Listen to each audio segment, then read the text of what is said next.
Драги пријатели од Soulcraft и сите вие кои што ни се приклучувате во утро, имајте убав ден. Се надам дека сте добри по дома, дека сте здрави, дека се чувате. Мене ми е навистина чест и сум благодарен што имам можност да ви се обратам во утро. Тие што не ме знаете, јас сум Кристијан Калинов и сум дел од водството во Евангелско-протестантска црква Гласност. И имено исто така пријател сум многумина од вас во Soulcraft. И иако ми е навистина драго и чест ова утро да ви се обратам, во исто време ми е жал што не можеме да сме заедно во исто соба, што не можеме да се дружиме, да се гушнеме, да си направиме муаве, да се напиеме кафе. Но се надам дека навистина се тоа ќе заврши брзо и дека ќе имаме можност и за такво нешто. Изминативе месец и половина се навистина едно уникатно време во нашиот животен век. Не паралелни со ништо друго што досега го имаме искусено како луѓе, како град, како држава, но и целиот свет заедно. Се наоѓаме во еден период кој што е доста интересен. Нашиот живот е поместен, е преместен. Нашите секојдневни рутини се изместени. Нашето секојдневие воопшто не изгледа исто. Некој од нас работат од дома, некој од нас не ни одат на работа, некој од нас работат дупло тоа што го имаат работено. Се што го нарекувавме нормално е веќе на некој начин поместено. И се тоа нормално допринесува за една многу по-тешка ситуација пошироко. Гледаме околу нас како луѓе се во страв, како луѓе се во паника, загрижени за сопственото здравје, загрижени за здравјето на нивните блиски. Гледаме оптеретен систем околу нас. Гледаме како глобални економии колабира. Гледаме страф и неизвестност на сите страни. И можеме сето тоа да го опишеме со еден збор, а тоа е хаос. Гледаме хаос околу нас. И додека се наоѓаме во едно вакво време, она што нас не интересира како луѓе кои што го следат Христос, луѓе кои што веруваат и ги довериле собствените животи во Бог, се следните прашања кои што ги поставуваме во вакво време, но и во секое друго време. А тоа е: каде е Бог во сето ова? Што прави Бог во хаосот? Или каде сум јас во ова? Каде сум јас во хаосот? Каков е ставот на моето срце во ова време? Дали сум загрижен, уплашен, дали ме јаде неизвестноста? Каков треба да биде мојот став? Во исто време може да се поставиме прашање: каков ќе биде исходот на сето ова? Дали ова време во мене ќе произведе еден подлабок однос со Бог, една поголема доверба во Бог, или можеби ќе ме уназади во моето чекорење со Бог, можеби ќе ме потишти? Јас би сакал да ја поканам наредниве 20 на 30 минути да размислуваме на овие прашања. И најпрво ќе сакам да искористиме неколку библиски текстови кои што ќе ни помогнат да размислуваме на оваа тема. Оваа слика за хаос во Библијата е многу интересно опишана, буквално сликовито опишана, а тоа е сликата за хаосот во Библијата, во Новиот и во Стариот Завет е морето, неговата нескротливост, неговото дивење, неговите бури. Често пати авторите на Библијата ја користат оваа слика, токму ова на бури, на бранови, да опишат состојби на нескротлив хаос. Го гледаме тоа одново и одново. Овие слики може да ги најдете во многу текстови, јас само ќе ви нафрлам неколку, ако сакате тоа да го направите сами дома, а тоа е во Псалм 93, Псалм 46, дел од Псалм 65, 29 и така натаму. Гледаме слики одново и одново како морето се користи како една слика за хаос, но во исто време и Божиот однос кон хаосот. А во Новиот Завет пак имаме една многу специфична ситуација, каде буквално ги наоѓаме апостолите во центарот на хаосот, во центарот на бурите. Верувам дека на сите вас ви е позната таа случка, каде што се апостолите во бродот или во нивното мало чамче рибарско и со нив и настанува една огромна бура. Но ајде да го прочитаме текстот заедно. Текстот се наоѓа во Матеј 8 глава, 23 од 27 стих. И кога влезе во коработ, по него влегоа и учениците негови. И ете, голема бура го зафати морето, така што брановите го покриваа коработ. А тој спиеше. И тогаш се приближи учениците до него, го разбудија и рекоа: Господи, спаси не, загинуваме. А тој им рече: зошто сте толку плашливи маловерни? Потоа стана и им се закани на ветровите на морето и настана голема тишина. А луѓето се зачудија и рекоа: кој е овој, тај ветровите и морето му се покоруваат? Текстот што го читавме, ќе повторам, е од Матеј 8 глава, 23 до 27 стих. Кога Исус го поставува ова прашање, зошто се плашите? Или зошто воопшто паничите на ситуацијава? Зошто сте загрижени? Мојот прв импулс, мојата прва реакција, мојата неоткупена природа, вели: а зошто да не се плашам? Како да не се плашам? Па ајде сите заедно да се плашиме во хор. Ситуацијата е толку опасна, како може да не се плашам? Но Исус им го поставува прашањето не за он да дознае нешто, туку тие или ние да знаеме, да ние навистина рефлектираме на тоа прашање: зошто се плашиш? Псалмистот во Псалм 23 дава едно верување дека кај него нема страв. Вели: дури и да чекорам во долината на смртна сенка, јас нема да се плашам. Зошто? Вие надополнете ме со наредниот стих. Затоа што ти си со мене. Затоа што ти си со мене. Исус во нив и во нас ова прашање предизвикува еден длабок одговор, кој што треба да донесе до една многу длабока искреност со самите себе си. Зошто се плашиме? Стравот не е туѓа емоција. Стравот не е христијаните се подлежни на страв, но сепак треба да разбереме зошто се плашиме, за да дојдеме до место каде што можеме да бидеме во место на дојава. Има една интересна слика, насликана од сликарот Рембрандт.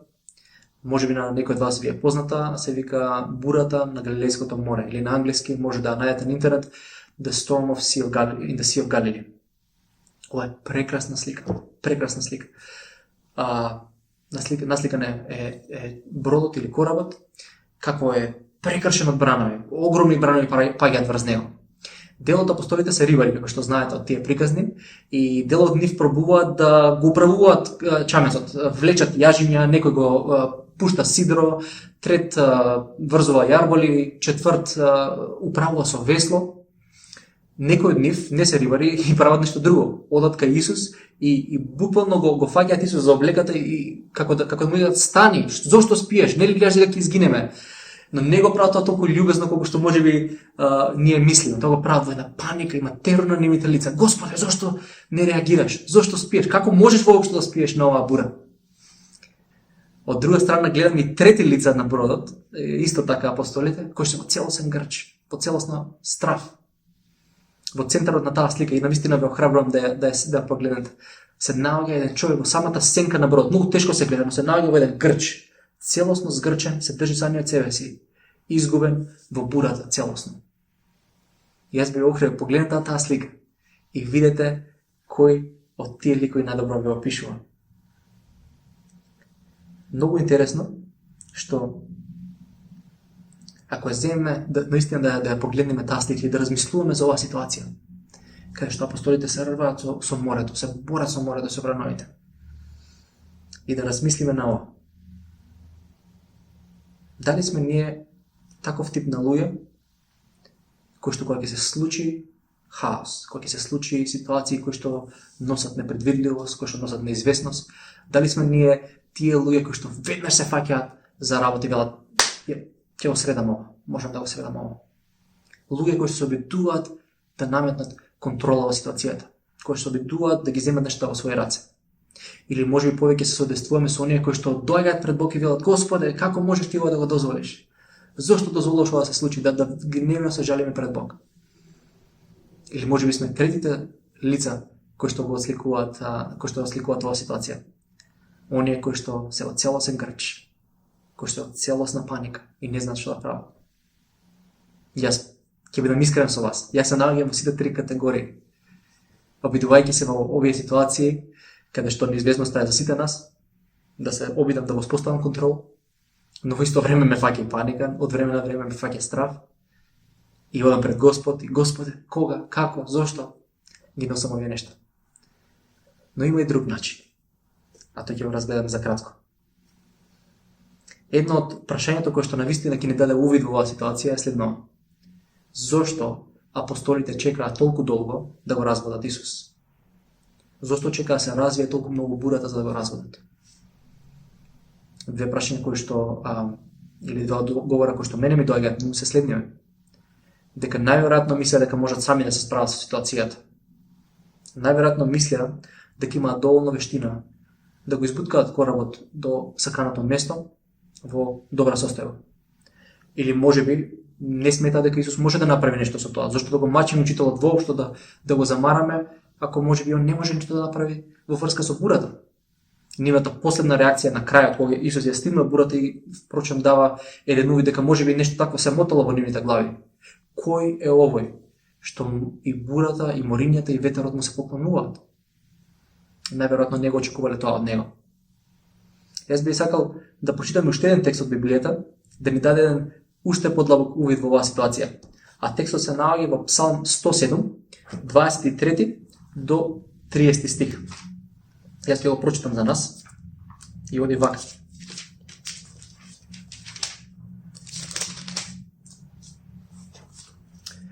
Тие што по морето со кораби запловија и во големите води патуваа. Делата Господови ги видоа, неговите чудесни творби во длабините. Зошто на негов збор бурата се креваше и високи бранови подигаше. До небото се издигаа, а потоа до бездната се спуштаа. Тие во нивните неволи и нивната смелост се истопи. Се тетеравеа и како пијани се сопнуваа. Залудна им беше сета нивна вештина. Во маката своја кон Господа повика и тој ги избави од нивните страдања. Тој во тивкиот ветрец бурата ја претвори и ги замолкна морските бранови. А тие на тишината и се зарадуваа. И под негово водство до саканото пристаниште допатуваа. Колку интересни стихови. Јас верувам дека апостолите кога го искусиле овој настан, ги виделе овој стихови како буквално да го сликуваат целото нивно искуство. Луѓе кои што се на пат, кои што го доживуваат овој хаос, оваа бура, и првен пробуваат. Погледнете го, овој редослед е многу битен. Нивната смелост се истопи, најпрво, и сватија дека залудна им беше сета нивна вештина. Дека ги вложили сите своји напори да пробаат да дадат најдобар можен исход од таа ситуација. И дури после тоа да кажат во маката своја кон Господа повикаа и тој ги избави од нивните страдања. Јас мислам дека она што е иницијална реакција кај апостолите што ја гледаме овде е многу често една природна реакција и кај нас. Тоа е многу човечка реакција. Тоа е да пробаме да воспоставиме контрола врз нештата. Да пробаме да ја контролираме бурата. Да пробаме да го скротиме она што не се скротува. Да пробаме да му дадеме извесен исход на она што е во неизвестност. Но јас верувам дека знаеме до сега дека нашата контрола е многу мала и дека искуството на нашиот живот не учат колку малце контрола ние имаме во животот. Одново и одново имаме ситуации кои што не уверуваат, болно не уверуваат колку малку ние имаме контрола во животот. А овој свет околу нас е целосно заснован врз една индивидуа која што вели дека ти можеш, ти си се една човекоцентрична слика на светот, кој што гледаме дека моментално попушта. И за жал, хаосот и ситуациите како овој хаос што го опишуваме ние, болно не потсеќаат одново и одново колку малку контрола имаме. И за жал, за луѓе кои што не се научени да го предаваат својот живот постојано во Божји раце, ваквите ситуации ќе носат до повеќе страв, ќе носат до повеќе паника, затоа што ќе сакаат да имат контролата во сопствени раце. А ова предавање се учи цел живот. Ние постојано сме во позиција да му предадеме нашиот живот на Господ. Јас знам дека во нашиот евангелско црковен јазик ние зборуваме за предавање како некој кој што поверува иницијално во Бог. Но она што Библијата не учи е дека секое наше искуство, секое наш, дали е добро, дали е лошо, има потенцијал да не доведе во подлабок однос со Бог. Да го открие Божиот карактер пред нас многу појасно. Да нашата доверба во Него, не само нашата вера, не само нашето знае, информација за Бог, него нашата доверба во Него како наш близок пријател, да стави на многу посериозно ниво. Да можеме со многу поголема леснотија да кажеме ти си со мене. Бог е со мене. Нема да се плашам. Дури и да чекам низ долината на смртната сенка, зашто Бог е со мене. Всушност, ако ги читаме Евангелието на апостол Јован запишува 8 чуда. И речите после секое чудо додава една интересна фраза. И тогаш тие поверуваа во него. Се мислим на неговите ученици. И тогаш тие поверуваа во него. И повторно ќе кажам, апостол Јован, верувам дека во овој текст не сака да каже дека они иницијално за прв пат поверувале, но виделе подлабоко во Божиот карактер и дошле до место една поголема доверба. Секој момент, секој искуство има потенцијал да не научи на тоа. Апостолите имаа шанса пред да се случи бурата да го дознаат тоа, да знаат дека нашиот Господ Исус Христос има власт над бурите. Всушност, не сум сигурен дали беше во Матеј или некој другите евангелија кој што запишува оваа случка на крајот на бурата, на крајот кога Исус ја стишува бурата, пишува: не го разбраа ова, затоа што не ги разбраа настаните каде што Исус го умножи лебот и рибите. Оваа случка каде што они патуваат на морето се случува веднаш после нахранувањето на 5000 луѓе. Извинете, јас го парафразирам текстот, не сум точно сигурен дали е така, но тоа е поентата. Дека апостолите ја промашија поентата. Тоа искуство не го земаа да биде мерило за нив да ја зголемат довербата во него. И прашањето кое што за крај можеме да го поставиме е како да дојдеме до тоа место на поголема доверба во Бог. Како да дојдеме до место на поголемо предавање во Божји раце. Како да живееме во Божјиот мир. Веќе кажавме, еден од начините е да дојдеме во позиција да ја предадеме нашата контрола во негови раце. Да го предадеме нашиот живот во негови раце. Второ би било да се стишиме. Еден од моите омилени стихови во целата Библија е во Псалм 46, 10 стих. Смири се и знај дека јас сум Бог. Стишај се и знај дека јас сум Бог. Овој стих со многу други како да сака да ни посочи дека нема вистинско длабоко познавање на Господ Исус Христос. Едно длабоко увереност без стишување пред него. Без длабоко смирување пред него. Каде што ќе застанеме и ќе речеме: Господе, бури не само што урлаат надвор, но и во мене, помогни ми да се стишам пред Тебе и да те спознам вистински длабоко кој си Ти. Да вистински можем да се потпрем на Твојот карактер. Тоа можеме да го видиме како редовна пракса во животот на Исус. Ќе забележите многу пати, особено мислам дека во Евангелие по Марко и по Лука, каде посочува дека Исус често одеше на пусти или осамени места. Тоа беше негова редовна пракса, каде што одеше да биде во тишината со Бог. И колку повеќе неговата служба се интензивираше, колку повеќе стануваше познат, колку повеќе луѓе следеа, он се почесто одеше на тие места. Зашто и самиот имаше потреба да го развива таа доверба постојано во Бог, да биде во целосно единство со Бог.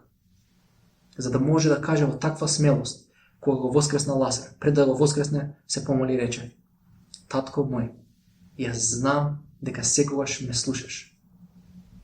И јас верувам дека и вие, како и јас, би сакале да имате таа увереност, да бидеме во позиција да кажеме: Господе, јас знам дека во секое време Ти ме слушаш.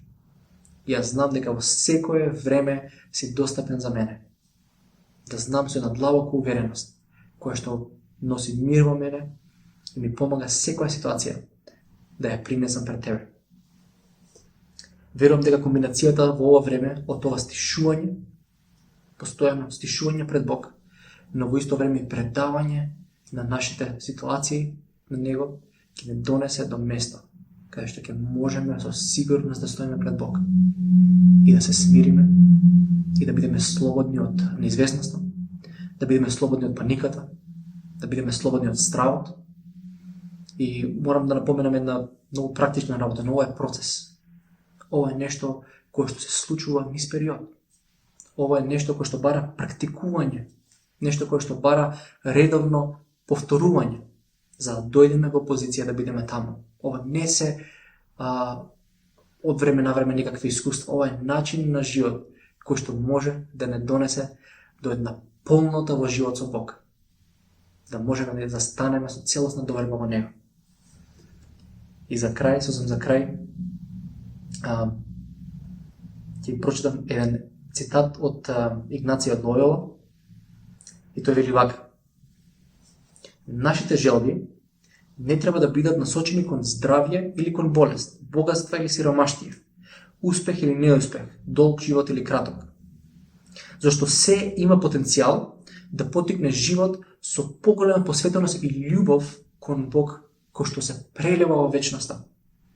Нашата единствена желба и одлука треба да биде следната: се стремам кон она кој што ќе го продлабочи Божиот живот во мене.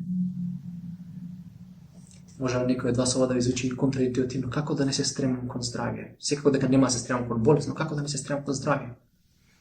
Или како да не се стремам кон долг живот или успешен живот? Зошто би било тоа проблем? Верувам дека она што Игнаци, кој што го кажува во контекст и со други духовни автори, не вели дека тоа не е добро или не би требало да го сакаме. Но ако ние повторно, ќе кажам, ги насочиме нашите желби, нашите планови кон конкретен исход, тогаш ние не му веруваме на Бог дека Он ќе се погрижи за нас.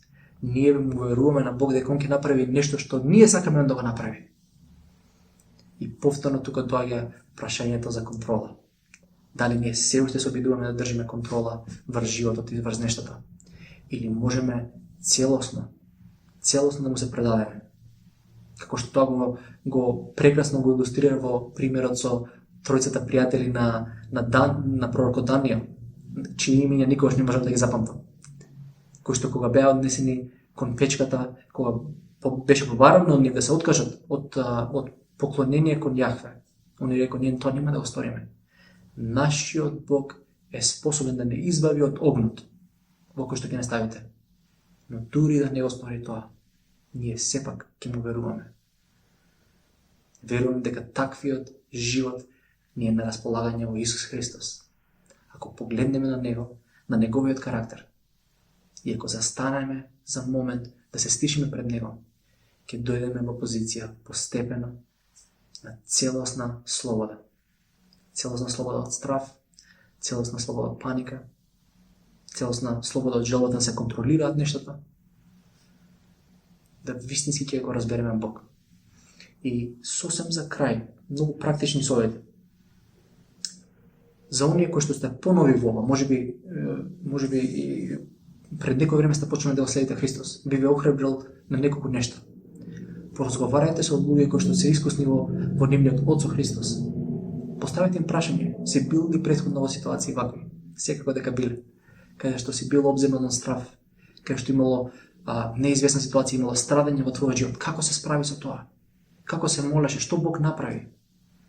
Верувајте ми дека сведоштвата имаат огромен потенцијал да произведат вера во нас, зашто го отсликуваат живиот Бог во живи ситуации, не само како некоја информација, но во луѓе кои што ние ги знаеме, во приказни кои што ги дознаваме, дека Бог бил активен и ги изведел таа ситуација. Ве охрабрувам, направете го тоа. А ако сте некој кој што можеби воопшто се нема пуштено на ова патешествие на вера во Господ Исус, и вас би ве охрабрил ако го гледате ова. Јас мислам дека ако најдете некој кој што може да ви даде поголема сигурност, некој кој што има поголема контрола над животот од Господ Исус Христос, и самиот Исус ќе ви рече: оди и следете во Него. Но ако не знаете за таков, јас сигурно не знам, тогаш знаете дека имате можност во Исус Христос да најдете целосна слобода, да најдете ова за кое што зборувам цело време, да најдете тој мир и таа слобода од желба да се контролираат нештата, од стравот и од неизвестноста. И со ова ќе завршам. Би ве благословил, имате убав ден и се надевам дека се гледаме за брзо време во некоја друга прилика. Бидете благословени. Поздрав!